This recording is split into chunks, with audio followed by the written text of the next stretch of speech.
Assalamualaikum warahmatullahi wabarakatuh. Selamat pagi semuanya. Yang terhormat Bapak Andriana selaku dosen mata kuliah profesi keguruan dan teman-teman semua. Semoga kita dalam lindungan Allah.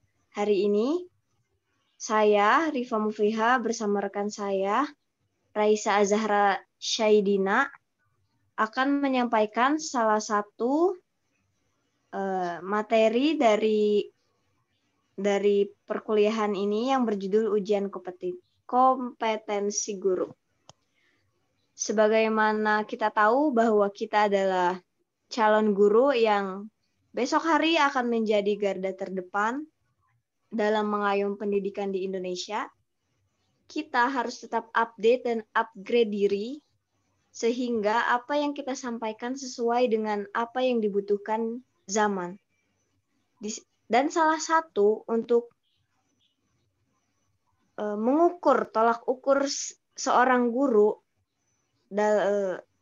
kemampuan guru dalam menyampaikan dan menguasai apa yang disampaikannya adalah dengan ujian kompetensi guru. Di sini ujian kompetensi guru sendiri adalah cara terbatas untuk mengukur kemampuan seseorang. Pelaksana ujian dimaksudkan untuk mengukur pengetahuan seseorang. Next.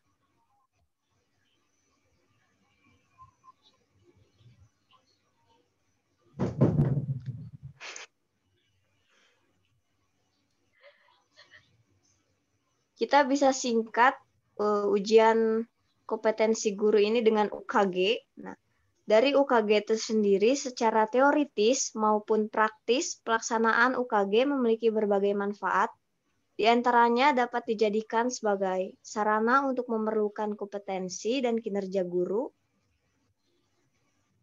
Data hasil UKG kemudian akan digunakan untuk mengelompokkan guru dan akan dijadikan sebagai masukan untuk tindak lanjut pembinaan yang mengembangkan kompetensi guru. UKG ini juga sebagai sarana untuk yang tadi disebutkan mengelompokkan guru, kemudian sarana pembinaan guru, sarana pemberdayaan guru, acuan dalam pengembangan kurikulum, ataupun alat untuk mendorong kegiatan dan hasil belajar.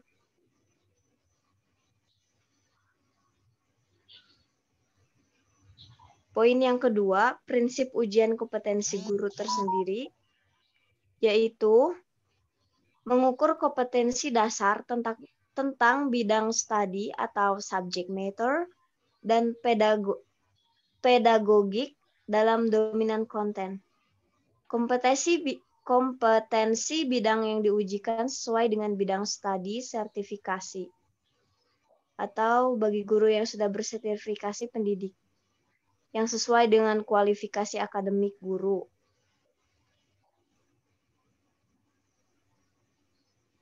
Nah, dalam pelaksanaan UKG tersendiri harus ada hal-hal yang harus diperhatikan oleh guru yang akan mengikuti ujian ini. Yang pertama itu prinsip objektif atau pelaksanaan ujian kompetensi guru dilakukan secara benar, jelas, dan menilai kompetensi sesuai dengan apa adanya. Jadi nggak ada kecurangan ya. Kalau misalnya guru aja udah curang, gimana muridnya gitu. Nah, poin yang kedua itu ada adil. Gimana kita harus bersikap adil, maupun panitia penyelenggara ataupun pesertanya sendiri. Dalam pelaksanaan ujian kompetensi guru, peserta uji kompetensi guru harus diperlakukan sama dan tidak membeda-bedakan kultur, keyakinan, sosial budaya, apalagi senioritas, dan harus dilayani sesuai kriteria dan mekanisme kerja secara adil dan tidak diskriminatif. Yang ketiga, prinsip-prinsip dari kompetensi ujian guru ini ada transparan, atau semua data atau semua hasil diperlihatkan, ditunjukkan dengan seapa adanya, data dan informasi yang berkaitan dengan pelaksanaan uji kompetensi seperti mekanisme kerja, sistem penilaian, yang harus disampaikan secara terbuka dan dapat diakses oleh yang memerlukan.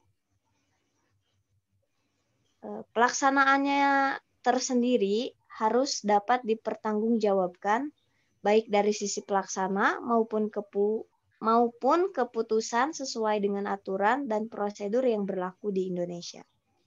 Nah, sekian dari saya. Poin selanjutnya akan dilanjutkan oleh rekan saya, yaitu Saudara Raisa. Baik, terima kasih kepada Eva. Selanjutnya, saya akan menjelaskan poin ketiga, yaitu kompetensi yang diuji dalam UKG.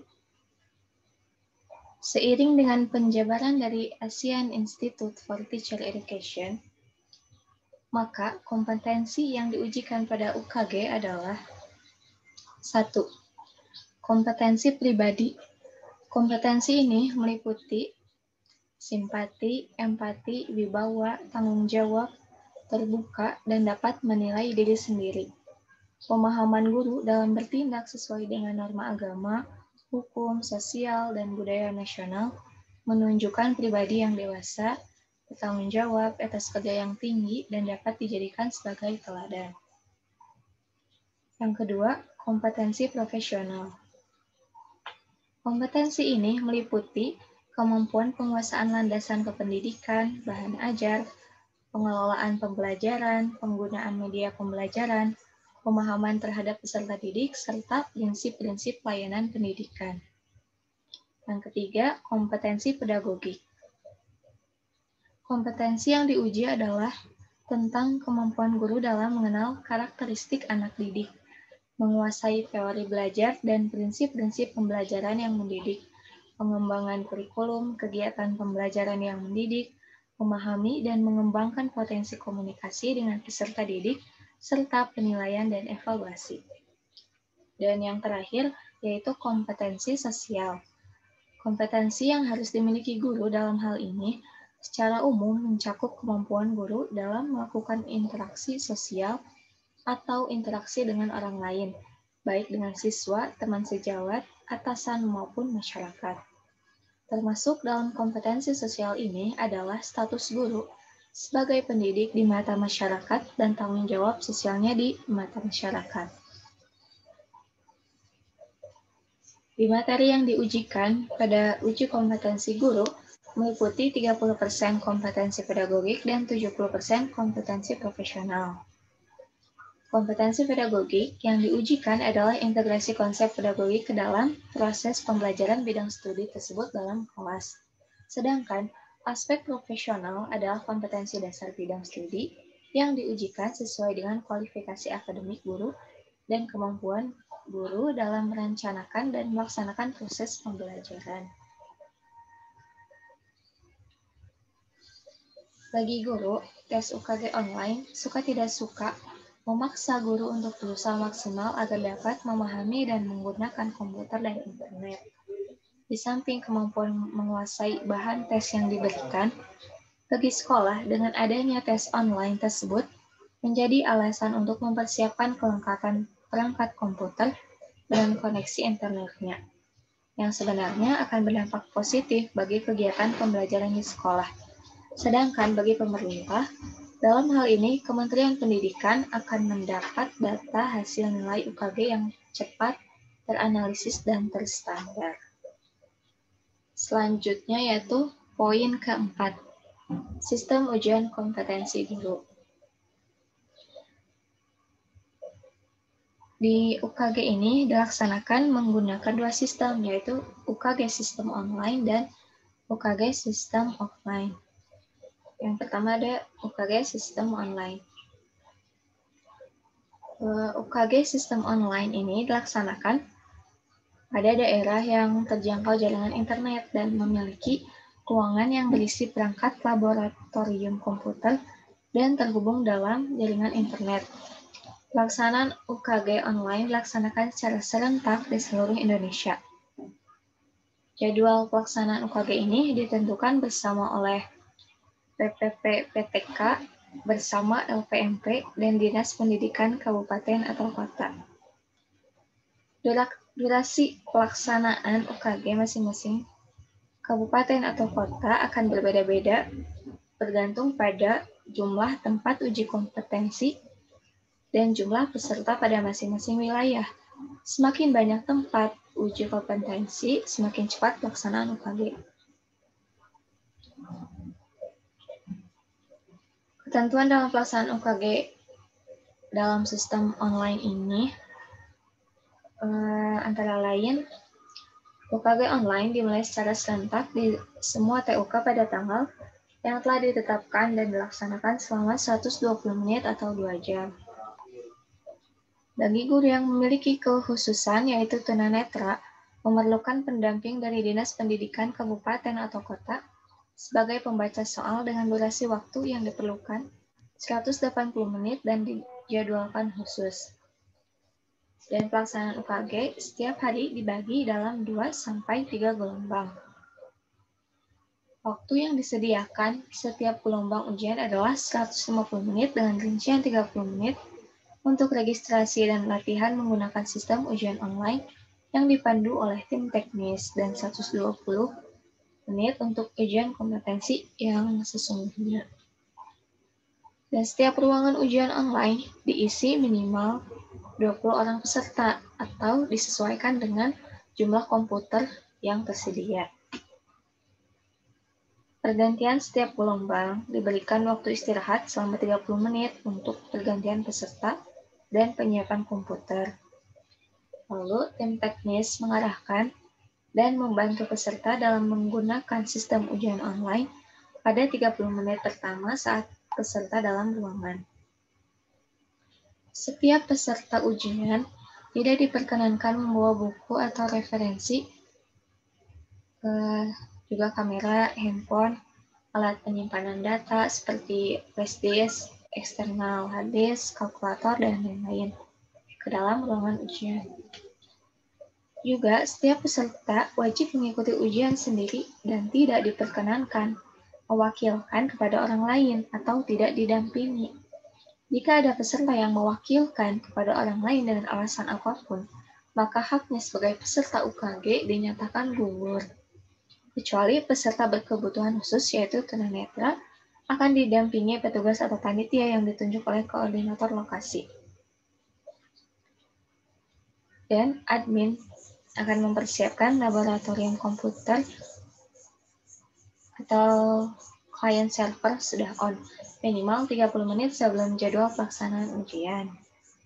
Setiap TUK akan dipantau oleh PPTK, LPPKS, LPPTK, LPMP atau Dinas Pendidikan Kabupaten atau Kota, dan Kepala Sekolah TUK.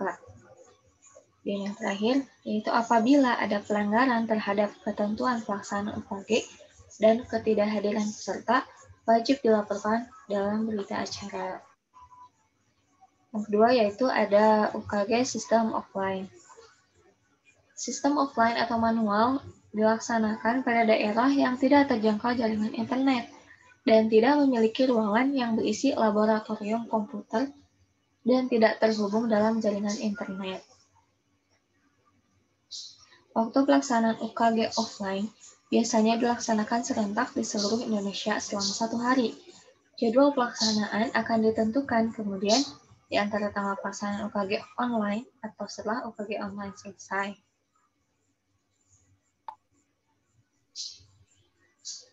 Ketentuan pelaksanaan UKG sistem offline diantaranya yaitu UKG diselenggarakan secara serentak 1 hari pada waktu yang akan ditentukan kemudian. Waktu yang akan ditentukan adalah 150 menit dengan rincian 30 menit untuk registrasi dan 120 menit untuk ujian kompetensi yang sesungguhnya. Juga bagi guru yang memiliki kekhususan, yaitu tunanetra, memerlukan pendamping dari Dinas Pendidikan Kabupaten atau Kota sebagai pembaca soal dengan durasi waktu yang diperlukan 180 menit dan dijadwalkan khusus. Dan perangkat soal UKG adalah dokumen negara yang harus dijaga kerahasiaannya. Dan jika terjadi kebocoran soal, maka pelaksanaan UKG diulang hanya pada lokasi yang terbukti terjadi kebocoran soal.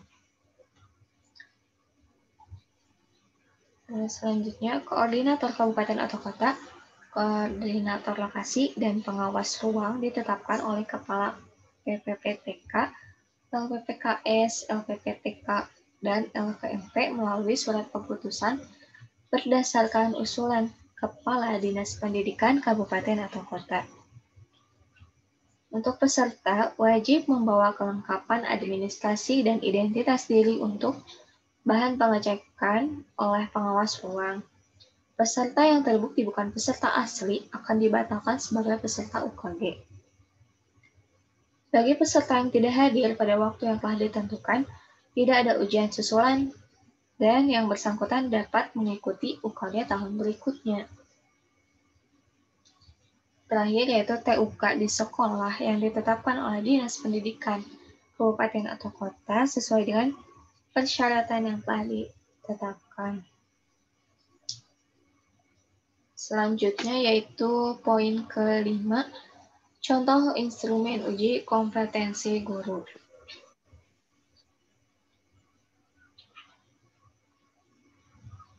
Contoh instrumen yang disajikan secara umum untuk memberikan pemahaman kepada guru tentang soal-soal uji kompetensi, sehingga mereka terasa lebih familiar dan tidak grogi ketika sedang mengikuti ujian kompetensi. Di antaranya yaitu 1.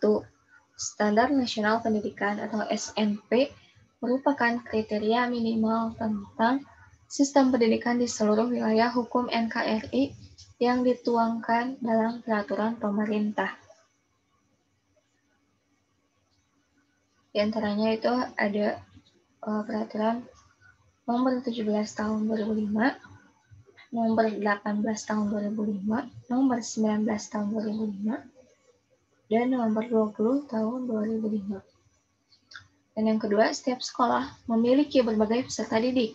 Ada yang ramah, penakut, teliti, rajin, dan ada yang pendendam. Hal tersebut merupakan karakteristik dari sifat, kepribadian, temperament, dan sikap. Yang ketiga, peserta didik yang berusaha melatih kepekaannya terhadap rangsangan berupa tuntutan dari lingkungannya, belajar, bergaul, dan berperilaku seperti orang lain, serta berperilaku dalam lingkungan sosialnya dikenal sebagai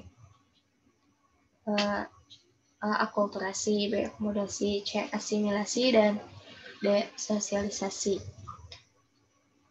Contoh terakhir yaitu menyadari adanya perbedaan sikap, sifat, watak, dan pengalaman dirinya dengan orang lain dialami oleh anak usia A 1-2 tahun, B 2-4 tahun, C 5-7 tahun, dan D 6-12 tahun. Baik, mungkin segitu penjelasan dari saya. Baik, terima kasih Saudara Raisa. Nah, setelah ini kita akan lanjut ke kesimpulan. Dari pemaparan yang sudah kami jelaskan, next videonya. Dari pemaparan yang sudah kami jelaskan, kita bisa mengambil inti-inti yang terpenting, yaitu di mana guru wajib memiliki kualifikasi akademik, kompetensi, sertifikasi pendidik, sehat jasmani dan rohani, serta memiliki kemampuan untuk mewujudkan tujuan pendidikan nasional. Kemudian, seorang guru juga harus kompetensi, maksud saya kompetensi guru meliputi kompetensi pedagogik, kompetensi pribadi, kompetensi sosial, dan kompetensi profesional yang diperoleh melalui pendidikan profesi. Sertifikasi pendidik diselenggarakan oleh perguruan tinggi yang memiliki program pengadaan tenaga kependidikan yang terakreditasi juga tersertifikasi pendidik dilaksanakan secara objektif, transparan, dan akuntabel. Yang keempat, pengembangan profesi diperlukan knowledge, ability, skill, attitude, dan habit. Poin yang terakhir, kompetensi profesi guru meliputi kompetensi pribadi, kompetensi profesional, kompetensi sosial, kemasyarakatan. Nah, sekian pemaparan yang bisa kami jelaskan. Kami mengutip salah satu quote dari Imam Syafi'i mengenai ilmu dan pendidikan untuk mengakhiri pertemuan kita di hari ini, yaitu tujuan dari sebuah ilmu itu adalah untuk mengamalkannya. Maka ilmu yang hakiki adalah ilmu yang terrefleksikan dalam kehidupannya, bukan hanya ilmu yang tertengger di kepala. Semoga petuah dari Imam Syafi'i ini bisa melekat dan menjadi spirit untuk kita semua. Sekian dari kami, saya Rifa Mufliha dan Raisa. Mohon maaf jika ada kesalahan. Terlebih lagi untuk Pak Andriana, jika ada nilai-nilai yang kiranya kurang ataupun keliru dalam penyampaian, kami mohon untuk bimbingannya dan teman-teman semua. Selanjutnya, sesi tanya jawab seperti biasa akan kita lanjut di WhatsApp. Sekian dari kami. Wassalamualaikum warahmatullahi wabarakatuh.